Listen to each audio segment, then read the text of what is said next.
नमस्कार, मी अरविंद काठोळे. संघर्षदूत न्यूजच्या माध्यमातून आज आपण दिलखुलास हा कार्यक्रम घेत आहोत आणि दिलखुलास कार्यक्रमामध्ये आज व्यक्ती सुद्धा आपल्याला दिलखुलास अशी व्यक्ती आहे आणि दिलीप ह्या गायकवाड नावाप्रमाणेच दिलदार माणूस. आणि या दिलीप ह्या गायकवाड यांनी महाराष्ट्रभर गरीब रथ संघटनेच्या माध्यमातून आपलं प्रस्थ स्थापन केलं. गरीब रथ संघटना नेमकी काय आणि गरीब रथ संघटनेचे कार्य काय, ध्येय धोरण काय आणि गरीब रथ संघटना भैया ही संकल्पना तुमच्या डोक्यात कशी आली, काय सांगाल? नमस्कार, मी आपलं स्वागत करतो. माझी मुलाखत आपण घेत असल्यामुळं मी धन्यवाद देतो. महाराष्ट्र गरीब रथ संघटनेची संकल्पना या उद्देशाने माझ्या मनामध्ये आली. माझे मित्र नेहमी मला म्हणत होते की भैया, देशाला स्वातंत्र्य मिळालेलं आहे, परंतु देशामध्ये स्वातंत्र्य मिळूनही या देशामध्ये अद्यापही गरिबीचा जो उच्चांक आहे हा वाढत आहे आणि गरिबांसाठी लढणारा या ठिकाणी नेतृत्व आम्हाला दिसत नाही आणि गरीब आमच्याकडे येऊन टाळं फोडतात की आमच्या वेदना कोण शासन दरबारी मांडेल. मग मी ते लक्षात घेऊन म्हटलं बरोबर आहे, आपण एक वेगळं पॅटर्न निर्माण केलं पाहिजे आणि गरिबांच्या वेदना त्या शासन दरबारी मांडल्या पाहिजे. त्या निमित्तानं मी माझ्या मनामध्ये एक चांगले विचार निर्माण करून महाराष्ट्र गरीब रथ संघटनेची स्थापना मेहकर तालुक्यातील माझ्या जन्मभूमीमध्ये शेलगाव देशमुख नगरीमध्ये माझे सवंगडी घेऊन मी त्या गरीब रथ संघटनेची स्थापना त्या ठिकाणी केली. आज खऱ्या अर्थाने संघर्ष केल्याशिवाय यशाची उंची गाठता येत नाही आणि तोच संघर्ष भैयासाहेब गायकवाड यांनी केला. परंतु भैयासाहेब, अजून एक प्रश्न असा विचारील, महाराष्ट्र गरीब रथ संघटनेची स्थापना तुम्ही कोणत्या वर्षी केली? महाराष्ट्र गरीब रथ संघटनेची स्थापना या ठिकाणी मला सुचल्यानंतर या ठिकाणी डिसेंबर हा महिना मी त्या ठिकाणी निवडला. डिसेंबर महिना अशा प्रकारे निवडला की डॉक्टर बाबासाहेब आंबेडकरांचं महापरिनिर्वाण 6 डिसेंबरला झालेलं आहे आणि 6 डिसेंबरला डॉक्टर बाबासाहेब आंबेडकरांचं महापरिनिर्वाण झाल्यानंतर डॉक्टर बाबासाहेबांचं कार्य आपण थोडंफार करू शकतो का? डॉक्टर बाबासाहेब आंबेडकरांनी या देशामध्ये सर्वांना समान न्याय दिला, तरी पण या ठिकाणी गरीब हा गरीब राहतो, श्रीमंत हा श्रीमंत बनतो. म्हणून 6 डिसेंबर 2021 मध्ये सदर संघटनेची स्थापना शेलगाव देशमुख नगरीमध्ये चांगल्या प्रकारे या ठिकाणी केल्या गेली. जो समाज आपला इतिहास विसरतो तो समाज इतिहास घडू शकत नाही आणि भैयासाहेबांनी आपला इतिहास विसरला नाही, त्या इतिहासाची साक्ष म्हणून भैयासाहेब गायकवाड यांनी या संघटनेची स्थापना केली.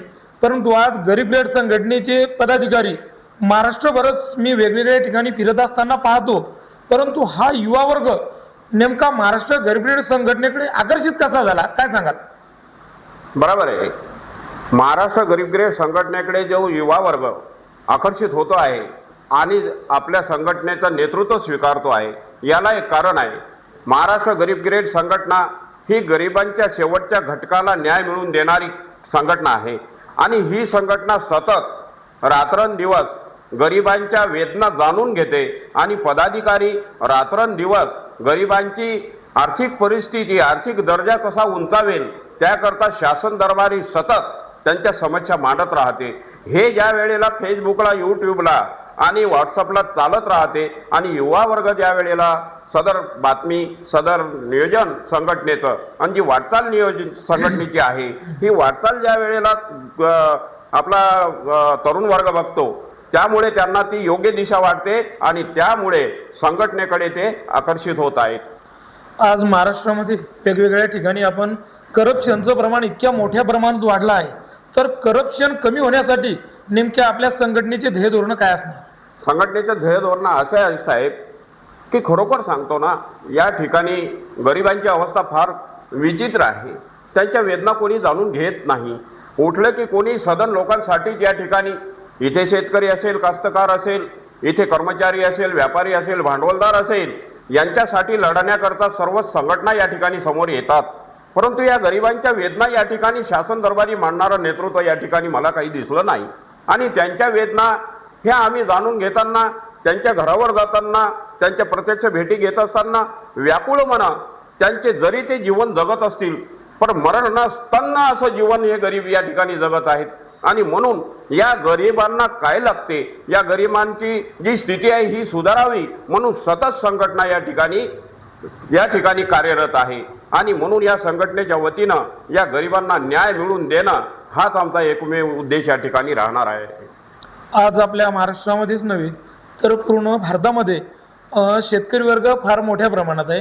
कारण आपला देशच कृषी प्रधान असल्यामुळे तर शेतकऱ्याच्या ज्या समस्या आहे, शेतीमालाला भाव नाही, आणि आता जर बियाणे घ्यायचं म्हटलं तर बियाण्याचे वाढलेले भाव आणि त्याचबरोबर रासायनिक खते याचे सुद्धा वाढलेले भाव, या संदर्भात नेमके काय सांगाल तुम्ही? बरोबर आहे साहेब, शेतकरी जगला तर हा मजूर वर्ग जगू शकतो. कारण या देशाचा शेतकरी हा पोशिंदा आहे. आणि म्हणून त्याच्या या सरकार कोणताही असो, आमच्या गरीब गिरेट संघटनेला फरक पडत नाही. कारण सरकार हा ध्येय धोरण ठरवतो आणि देशाची दिशा ठरवतो. परंतु या सरकारने या शेतकऱ्यांसाठी त्यांच्या मालाला योग्य भाव दिलाच पाहिजे. कारण शेतकरी या ठिकाणी खूप व्याकुळ झालेला आहे. परंतु त्याची एक दुय्यम बाजू, एका नाण्याच्या दोन बाजू म्हणतात ना, तसा शेतकरी आणि त्यातला एक मजूर वर्ग ह्या एका नाण्याच्या दोन बाजू आहेत. म्हणून या मजुरांसाठी देखील या ठिकाणी आपण काहीतरी केलं पाहिजे. शासनाने त्यांच्यासाठी पाऊल उचलले पाहिजे. आजकाल गरिबांच्या हाताला काम नाही साहेब, आणि म्हणून या ठिकाणी गरिबांच्या हाताला काम नाही, त्यांच्यावर उपासमारीची वेळ आलेली आहे. कारण शेतामध्ये लागणारे सर्व यांत्रिक शेती झालेली आहे. त्या यांत्रिक शेतीमुळं या गरिबांना काम लागत नाही. म्हणून काहीतरी गावं सोडून इतर ठिकाणी स्थलांतरित होऊन देखील त्यांची परिस्थिती सुधारत नाही. आणि एवढ्या योजना या ठिकाणी शासन राबवतो, परंतु या योजना त्यांच्यापर्यंत पोहोचत नाही. हा एक विशेष महत्त्वाचा भाग आहे. म्हणून आम्ही संघटनेच्या वतीनं मागील 1 वर्षापासून मागणी आमची चालू आहे की या देशामध्ये शासनाची जी योजना आहे ही पारदर्शकपणे या ठिकाणी ज्याची त्याला मिळायला पाहिजे. या ठिकाणी काय होते साहेब, श्रीमंताची योजना ही गरिबाला मिळत नाही. उदाहरण सांगतो, कारण श्रीमंताची योजना कशी की जसे त्यांना 2000 रुपये ते PM किसानचे कोणते मिळतात, परंतु गरिबाला काय मिळते? गरिबाला काही मिळत नाही. आणि गरिबांची योजना मात्र श्रीमंत घेऊ शकतो. हे असं माझ्या नजरेत आलेलं आहे. म्हणून अनेक योजनापासून गरीब वंचित आहेत. म्हणून आपली या संघटनेच्या माध्यमातून अनेक प्रकारे वाटचाल चालू आहे. येणाऱ्या काळामध्ये तुम्ही राजकारणामध्ये उतरणार का? बरोबर आहे, राजकारणामध्ये, कारण राजकारणाशिवाय पर्याय नाही.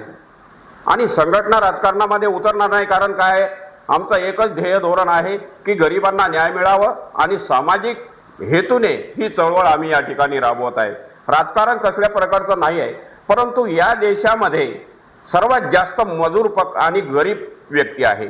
आणि गरिबांच्या मुळं सर्व राजकारण चालते. परंतु गरीब असा आहे की तो पुढं होऊन येऊ शकत नाही, आवाज उचलू शकत नाही. आणि त्याच्यामुळं या गरिबांचे जे मतदान आहे, हे मतदान कोणत्या तरी प्रकारे, एखाद्या म्हणतात ना की काय असतो, एक पक्षी असतो आणि तो पक्षी काय करतो, त्याची शिकार करण्यासाठी त्या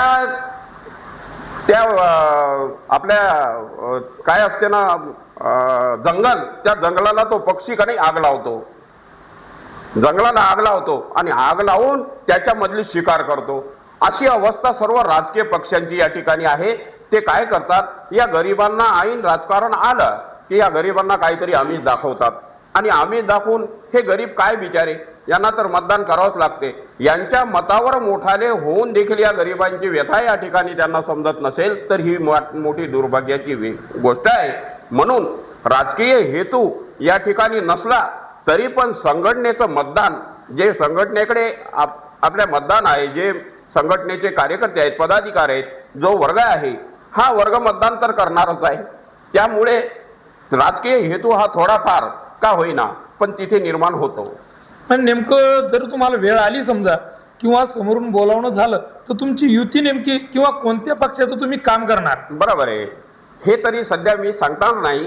परंतु आमच्या संघटनेला अनेक पक्ष, जे पक्ष असतील त्या सर्व पक्षांचे पक्षाचे पदाधिकारी त्या पक्षाचे नेते माझ्यासोबत विचारविनिमय चर्चा करतात आणि मला अनेक वेळा ते त्यांना सांगतात की दिलीप भैया, आम्हाला तुमची या ठिकाणी गरज भासणार आहे, तर आम्हाला तुम्ही मदत करा. कारण काय, संघटनेशी जुडलेली नाळ फार मोठी या महाराष्ट्रामध्ये निर्माण होत आहे.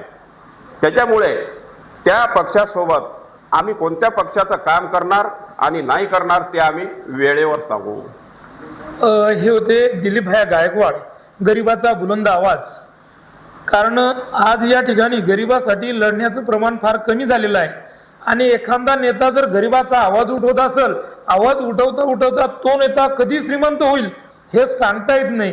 कारण यांच्या समस्या घेऊन तो पुढे जातो आणि पुढे गेल्यानंतर यांच्याकडे मागं फिरून पाहत नाही. परंतु दिलीप भैया गायकवाड यांच्याकडे महाराष्ट्रामधील आणि खास करून आमच्या बुलढाण्यामधील सर्व गरीब गोरगरीब जनता त्यांच्याकडे आशाने पाहते. धन्यवाद. धन्यवाद साहेब.